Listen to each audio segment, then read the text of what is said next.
Good morning, ladies and gentlemen. Thank you, Jerry. Thanks, Dr. Keane. Thanks, Ace. Thanks, the audience, for bringing me here. Let me get my act right here.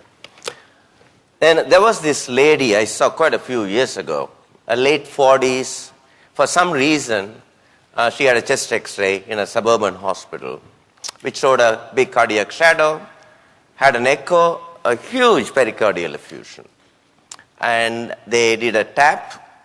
They said they did a diagnostic tap and took only about 15 cc. I don't understand when you have more than 1 liter.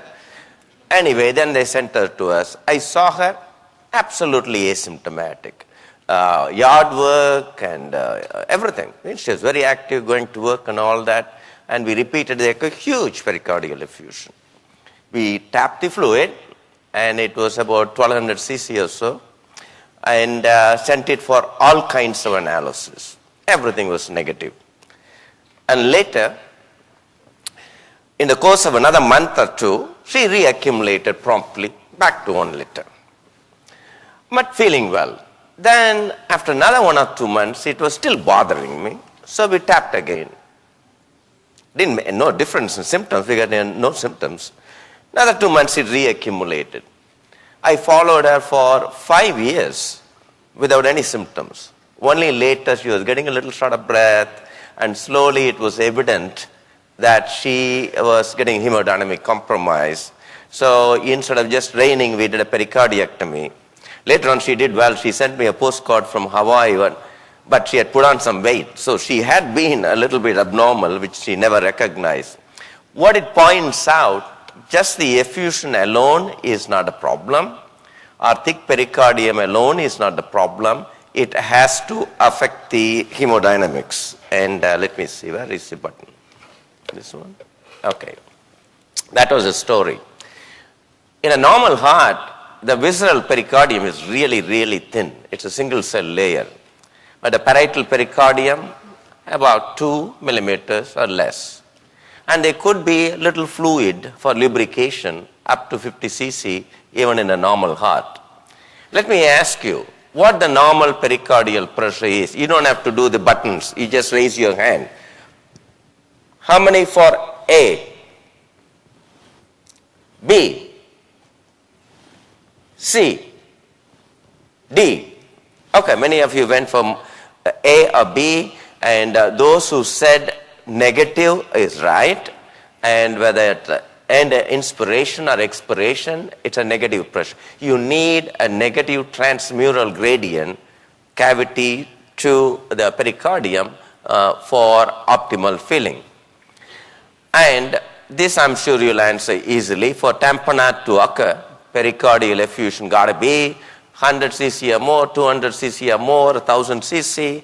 And in fact, I wouldn't even ask you, none of them is applicable. Because the pericardium has a distensible nature, and there is a compliance, and depending upon, there's a one time the compliance might be reached, it cannot distend anymore. So it's not the amount.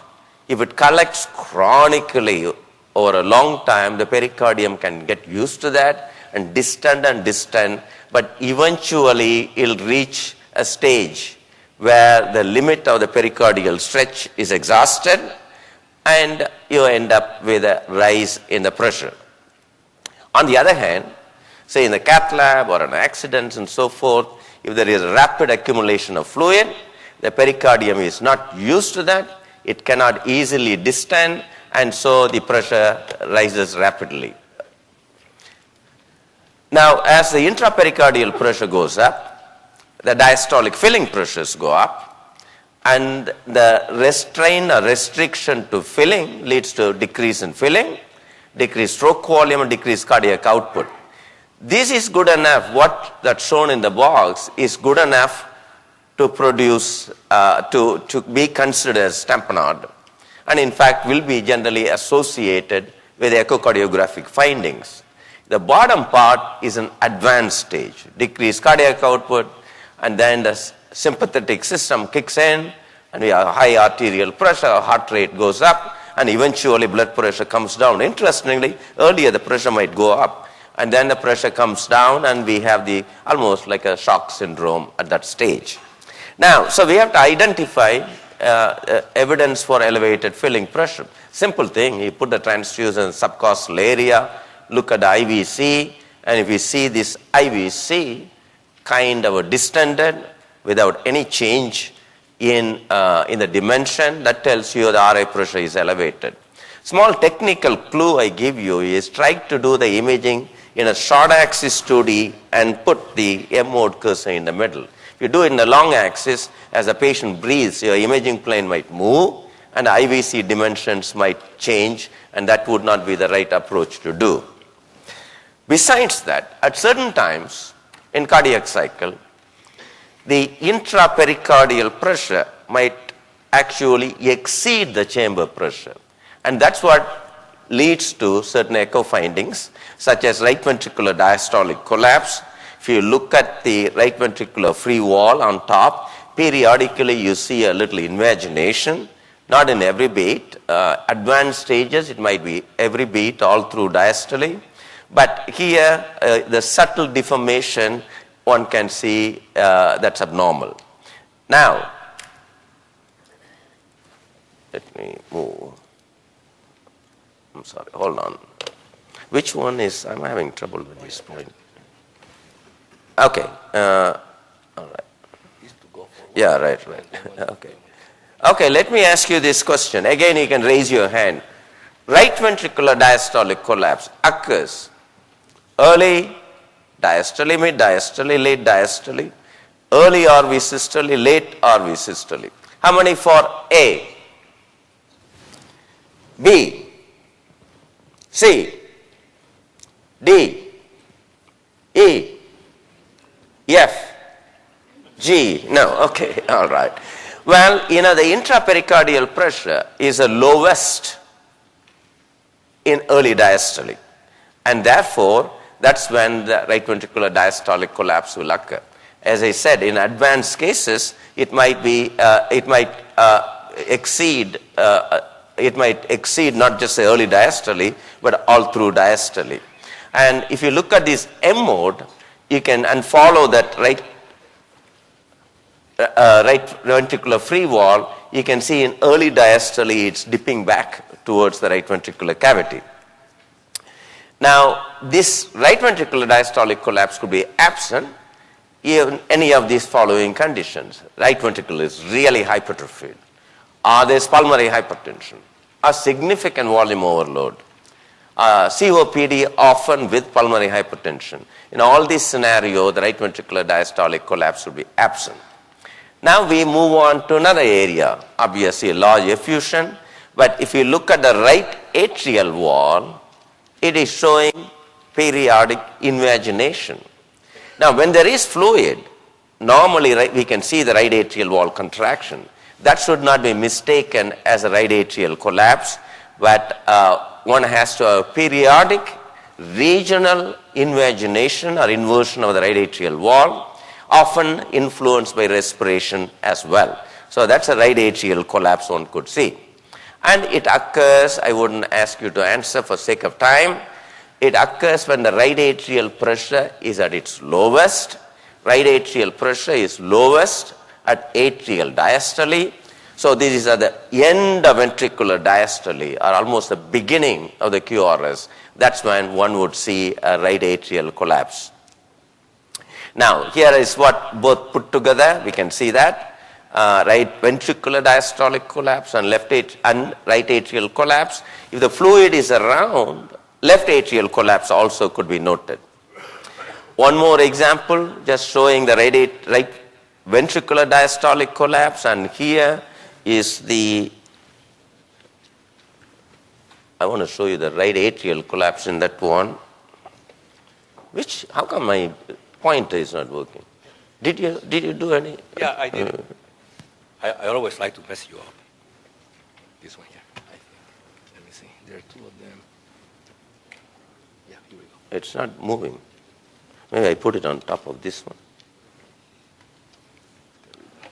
Okay. Here we go. Okay, now we go. Let me go back to this one. Yeah. Okay, thanks. Okay, here. Here again, another example at a slower rate, one can see the right atrial collapse over there. Now, another thing that happens is what you call ventricular interaction, exaggerated ventricular interaction. If you look at this study, there's a pericardial effusion. Look at the left and right ventricular cavity areas. Periodically, the septum is moving towards the left ventricle. The right ventricular cavity gets bigger. And then the reverse happens. This is related to respiration. Now, and one can actually see it in the M mode also. You can see the right ventricular cavity dimension and LV cavity dimension moving in the opposite directions with every few beats related to respiration. Now, as we take a breath, every pressure falls. Intracardiac pressures, intrapericardial pressure, intrathoracic pressure, pulmonary venous pressure, everything falls. But then if one has an effusion, and that scenario, as one takes a deep breath, the intrathoracic pressure falls. Even though the intrapericardial pressure is a little high, the pressure gradient from the abdomen to low intrathoracic pressure is great, and that increases the velocity of the tricuspid flow. Compared to expiration, there's an increase in the tricuspid flow. And this is that's basically an increased venous return. On the other hand, on the left side, the intrathoracic pressure falls. Okay, this is an intrathoracic pressure, it falls. And then here is an intrapericardial pressure. Little fall, not too much. But the pulmonary veins are outside the pericardium. And there's a dramatic fall in the pulmonary venous pressure that decreases the gradient between the pulmonary veins filling the left heart and the intrapericardial pressure. That's why there's a reduction in the flow velocity, whether it's the pulmonary veins or mitral flow during systole. Again, this is the gradient, and we can see the decrease in the mitral flow over here. And it's often evident in the first beat of inspiration. Another patient just showing the tricuspid flow and then mitral flow changes. And one got to be careful. These changes might be exaggerated in other conditions also. So it's not perfectly specific. But if you want to make measurements, expiratory, look at the expiratory velocity during expiration first. See how much it changes to inspiration, divide that by the velocity at expiration. And this one is showing the other area of hepatic venous flow or systemic superior vena cava flow. Easier to record hepatic vein, and you can see during inspiration there is an increased return, there's an increased flow velocity. But during expiration, often what one would note is an exaggerated reversal of flow. So that is to keep in mind. It's very useful in demonstrating that. And again, inspiratory increase, decrease during expiration, and reversal flow increases during expiration. And the pulmonary venous flow is the opposite of that. Decrease during inspiration and increase during expiration. So these are all the things: elevated filling pressures, intrapericardial pressure rising above the chamber pressure, exaggerated right and left ventricular interaction, dissociation between intrathoracic pressure and intracardiac pressure, and eventually decreased cardiac output. And those are the hemodynamic perturbances that are responsible for these echocardiographic findings, including the septal motion, change in cavity dimensions. And if you want numbers for this, the mitral flow, if the change is 25 to 30% or more, then it's considered abnormal. Tricuspid flow, more than 35%, is considered as abnormal. Now, here is a case of a patient with a pericardial effusion. What do you think is the etiology? The subcostal imaging, and not only free fluid, it's a little organized also. Viral, post-MI, traumatic, or post-op. There's enough information there. How many for 1? 2? 3, 4. Quite a few hands.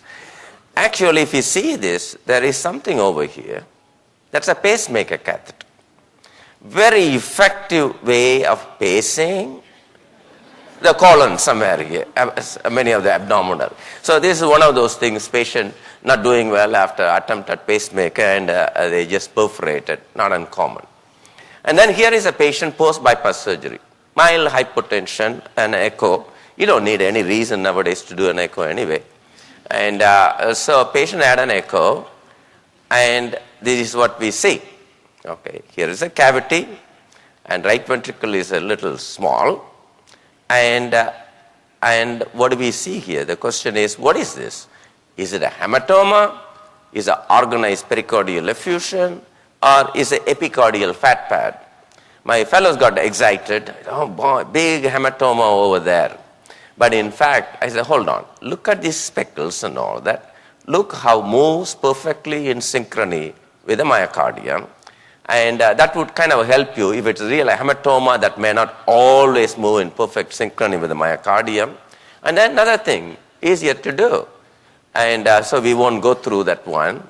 And easier to do is, okay, this patient post-op must have had some preoperative echoes. This is a post-op. And then you go and look at a pre-operative study, a regular elective study. You see all this stuff here.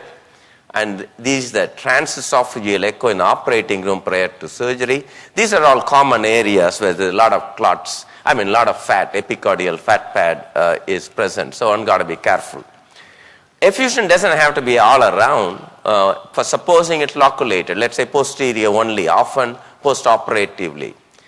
If the fluid is under enough pressure, even the thick wall left ventricle can exhibit a collapse. That's called left ventricular diastolic collapse.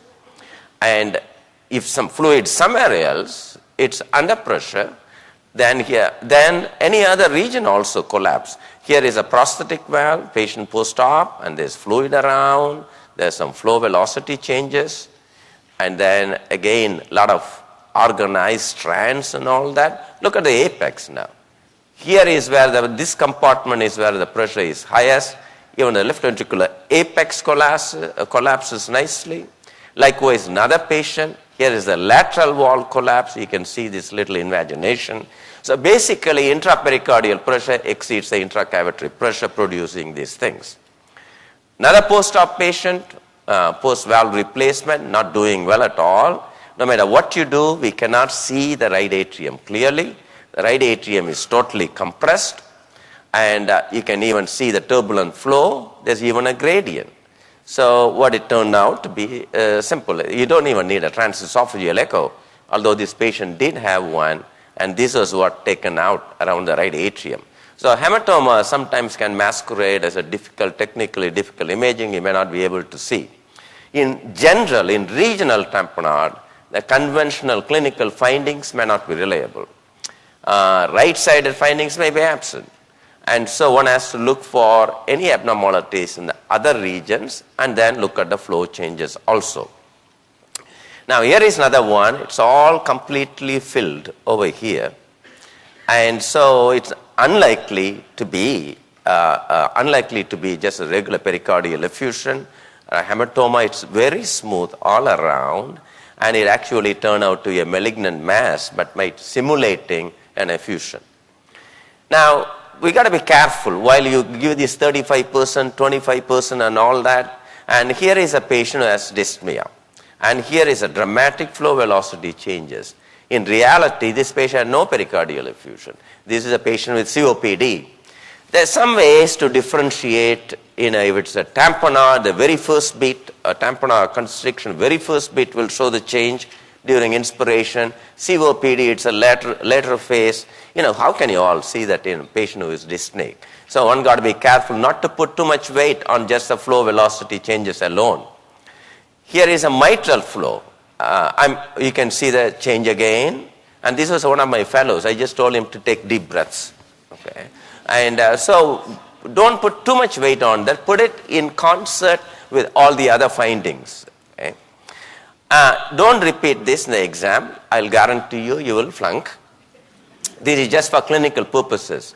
The Beck's triad that is even taught even now in the medical schools and all that stuff, hypotensions, silent heart sounds and elevated JVD, that was described originally acute traumatic tamponade in auto accident. Beck is actually a surgeon. That's not what we see now. So that's too late. Pulsus paradoxus is not reliable. It's neither sensitive nor specific for tamponade. And nowadays, people don't even know how to record a pulsus paradoxus. Okay. And leave alone pulsus paradoxus. They don't even know how to take a blood pressure. Okay.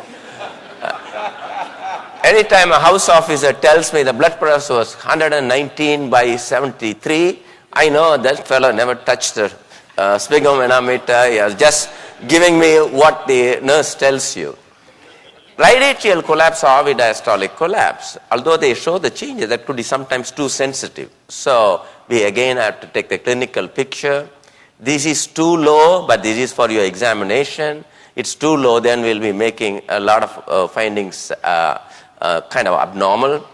And this is nice to talk about, particularly in a sick patient. It's not always easy. And similar story, hepatic venous flow, although it's a little bit easier. The most important thing, tamponade, is a clinical diagnosis. Okay, few minutes on constriction. That traditional teaching, and it's true in most cases, is that there is a thick pericardial shell, and that affects the filling, leads to filling dysfunction, and both left and right ventricles. Okay. Now, so we have to identify the morphologic abnormality, that the pericardium is thick, and we have to recognize evidence for filling dysfunction. And well, in the 2D echo and the M mode, if you kind of easy studies and you adjust, in some cases it might stand out. Usually pericardium is bright. Here it's a little thicker and brighter. And this railroad kind of appearance, a train track appearance in the M mode. And one technical hint, if you're looking for pericardial thickness, cut down the gain, and that would kind of bring out the abnormality. Transesophageal echo is a little bit better than transthoracic, but not perfect. So nowadays we can take help from other areas, CMR or CT, to look at the pericardial thickness. Now each one has a certain advantage. CMR not only will show you the pericardial thickness, but also we can do delayed enhancement looking for fibrosis. CT, the advantage is it gives you, not only shows you pericardial thickness, it can show you a three-dimensional display of the pericardial wrap. For surgical planning, that's useful. Now, in 2D echo and M mode, sometimes we can actually see a rigid, big shell. Not always, but if you can do that, useful. Unless there's a pre-existing disease, the chambers are usually normal, the ventricular chambers. And there's a finding called septal bounds, we will see, and multiple notches in the interventricular septum. Sometimes just visually we can see an early rapid expansion of the left ventricle and early diastole with an abrupt halt, but not always. Premature pulmonic valve opening, one can see the M mode or 2D echo. That basically means the right ventricular diastolic pressure is elevated and is able to open the pulmonic valve early. Evidence of elevated right atrial pressure in the form of IVC dilation. Atria, either normal or enlarged, depends upon any previous disease. Now, the filling dysfunction of constrictive pericarditis, we have to have some features to indicate the pressure is elevated, and often associated with ventricular interdependence, as we talked about tamponade, and the dissociation between intrathoracic and intracardiac pressures. And here is, pericardium looks somewhat thick. You can't bet 100% on that. But then you watch the septum periodically, not every beat. It shows two things. One, in every beat there's a little asynchronous motion. And then periodically it kind of moves. It's subtle, not always dramatic. And then here is a M mode going through that. You can see the change in the dimension of the right ventricle and the left ventricle. That's one. Second is this what kind of a notch-like appearance. That's what is called a diastolic notch. Sometimes it could be more than one. And then the septum overall, you look at the septum shifts to the left and back to the right. That is the septal bounce. So the diastolic asynchrony or dysynchrony should not be referred as septal bounce. Septal bounce has to relate to respiration. Here is a tissue Doppler at the septum in one patient. You can see multiple diastolic notches. Not highly specific, but it's useful along with other findings. And here, well, let's look at, as usual, many studies are difficult. Here is a LV, here is a RV. Periodically, you will see the septum shifting to the right and left, and that's what is called septal bounce. And this pericardium is a little bit thicker.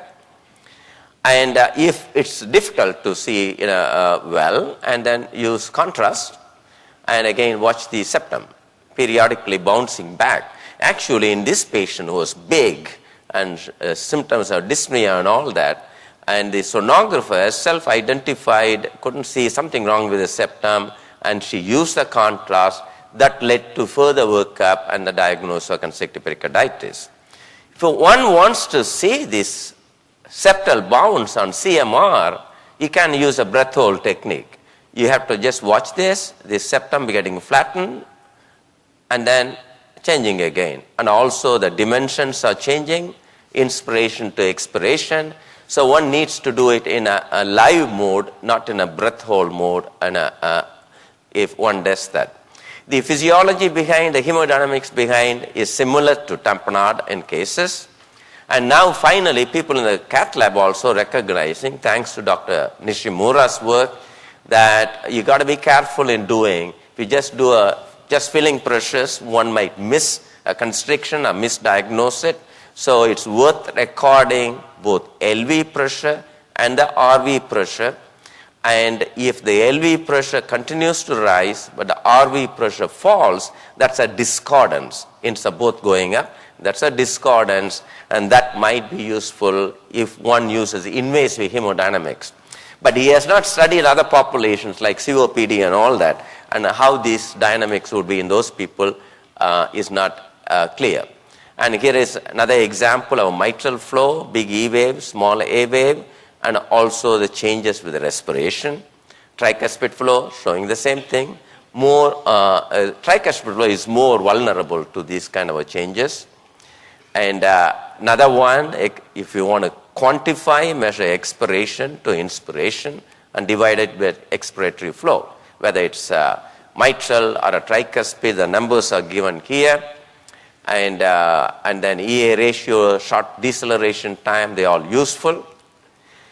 And one more example, putting everything together. Here is the dilated IVC, no collapse, septal bounce in the real time, and tricuspid and mitral flow, and exaggerated reversal of the hepatic venous flow. They are all useful.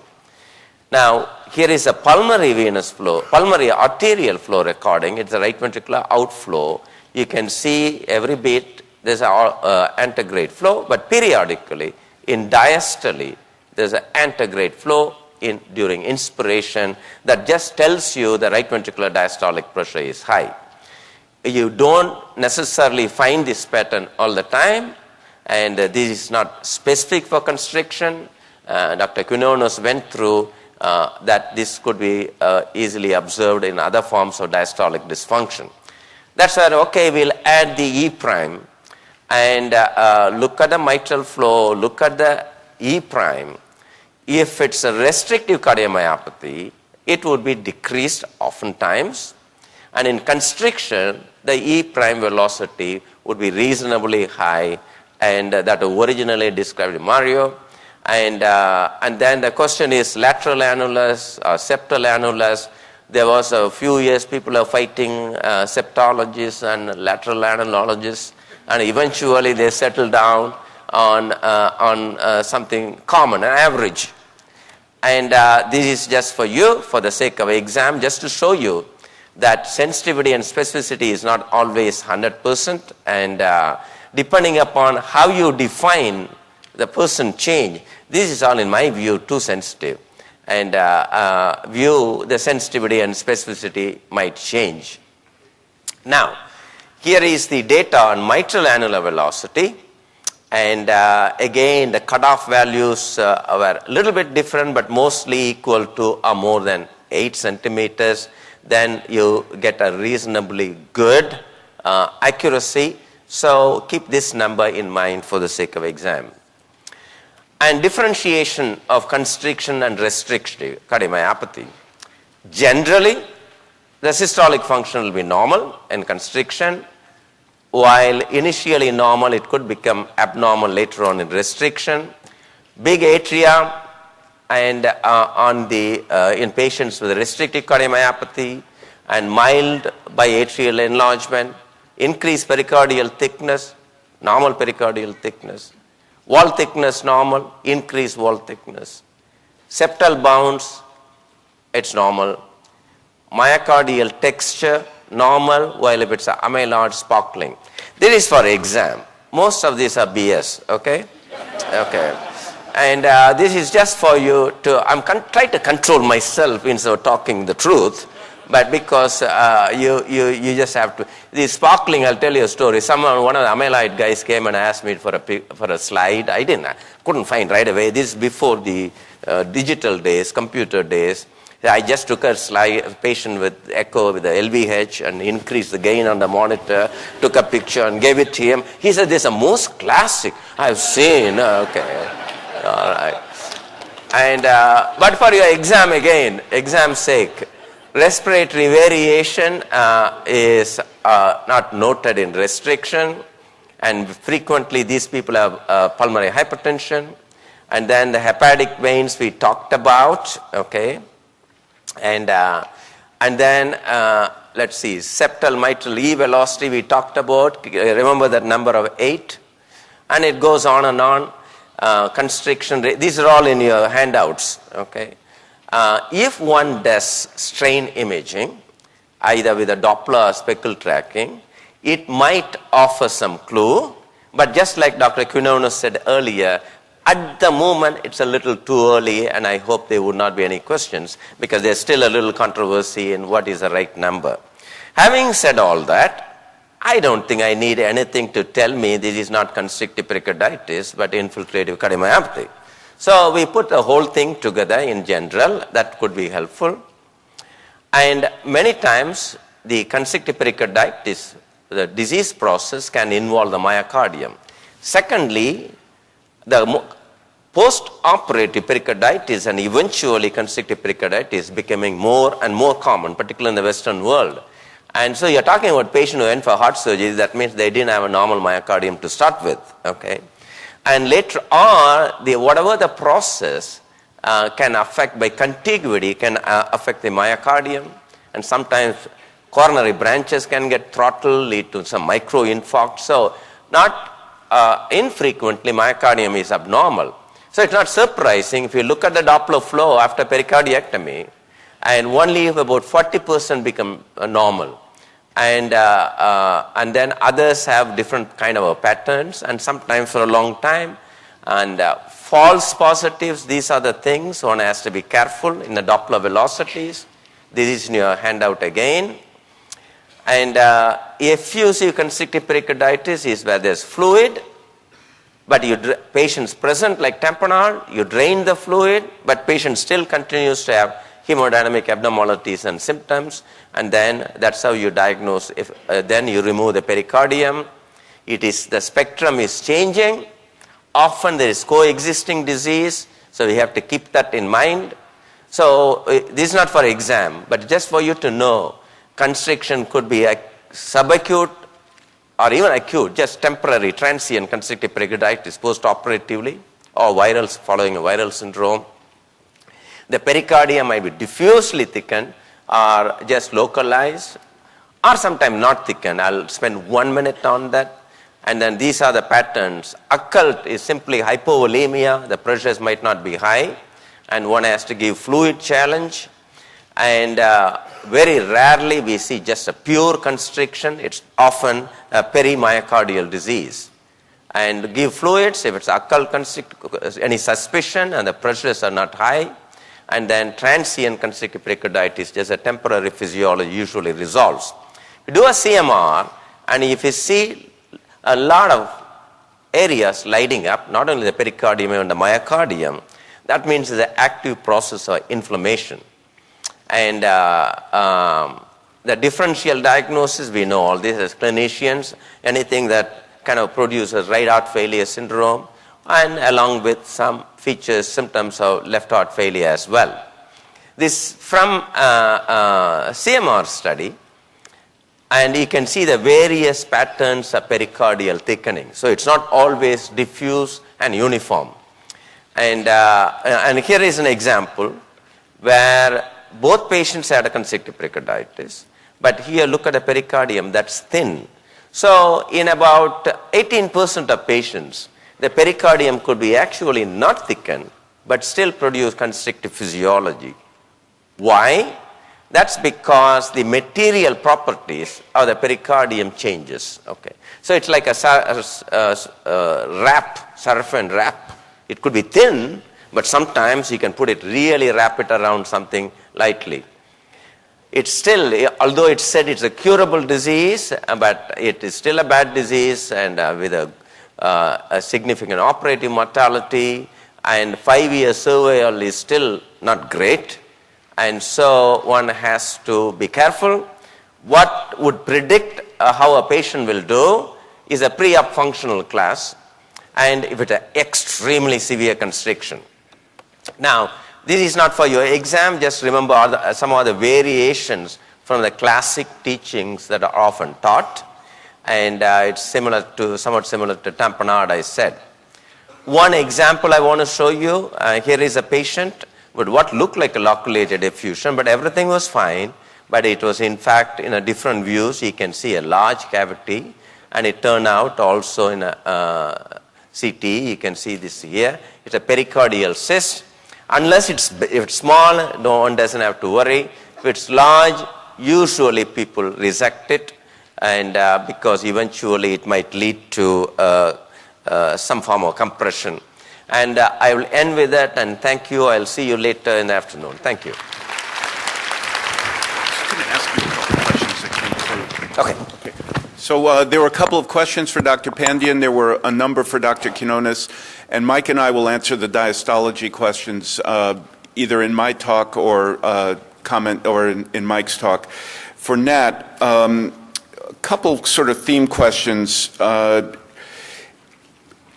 to talk about grading of the size of the pericardial effusion, and secondly, do you make your measurements of the size of the pericardial effusion in systole or diastole? Well, hello. Okay. In practice, we don't measure any thickness. Okay, and say small, moderate, or large, and look at all the other things. But generally, I think it's more than 1 centimeter around. It's considered to be moderate or large. Is that right? What do you? I don't even. And diastole. Okay, in diastole. And then what's the other question? No, just grading mild, moderate. Yeah, if it's 1 centimeter or more, I start calling it moderate. If it's just much less than a centimeter, but small. And then trivial is trivial. I'm sorry. Okay. Actually, these numbers, I hope they don't ask. They are all very empirical, arbitrary. Yeah. And just to be a bad boy, Mike gave a fantastic talk. I follow his talk for years. But all these zillion measurements he showed, we don't waste our time doing that. We kind of expected that contrarian view from Nat, but that's why. For the purpose of the board, though, you have to take them seriously. One question that did come up was about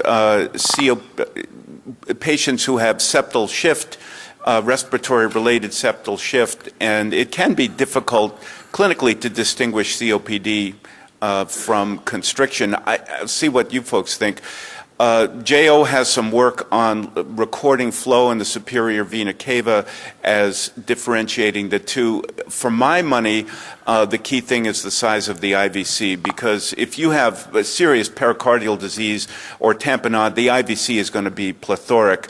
In patients who have COPD with exaggerated respiration, yes, you will get septal shift and you'll see flow variation, but generally the IVC in the COPDers will be on the small side and will collapse. I don't know if others would agree with that. Yeah, when you want to do a research study, you can spend a lot of time trying to get the imaging and all that because you are imagining the paper, your name and everything. But clinical practice, it's not always easy.